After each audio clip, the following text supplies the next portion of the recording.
chapter 27. But David thought to himself, one of these days I will be destroyed by the hand of Saul. The best thing I can do is to escape to the land of the Philistines. Then Saul will give up searching for me anywhere in Israel, and I will slip out of his hand. So David and the 600 men with him left and went over to Achish, son of Maok, king of Gath. David and his men settled in Gath with Achish.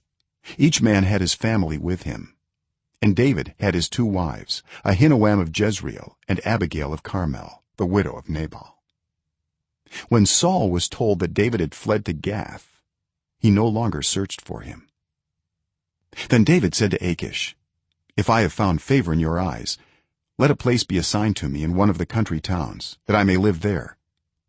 Why should your servant live in the royal city with you?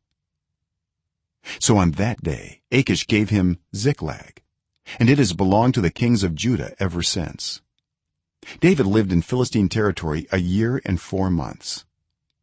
Now David and his men went up and raided the Geshurites, the Girzites, and the Amalekites. From ancient times these peoples had lived in the land extending to Shur and Egypt. Whenever David attacked an area, he did not leave a man or woman alive, but took sheep and cattle, donkeys and camels, and clothes.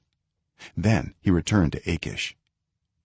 When Achish asked, where did you go raiding today, David would say, against the Negev of Judah, or against the Negev of Jerahmeel, or against the Negev of the Kenites.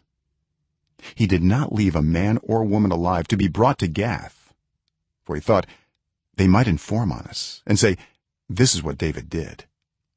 And such was his practice as long as he lived in Philistine territory.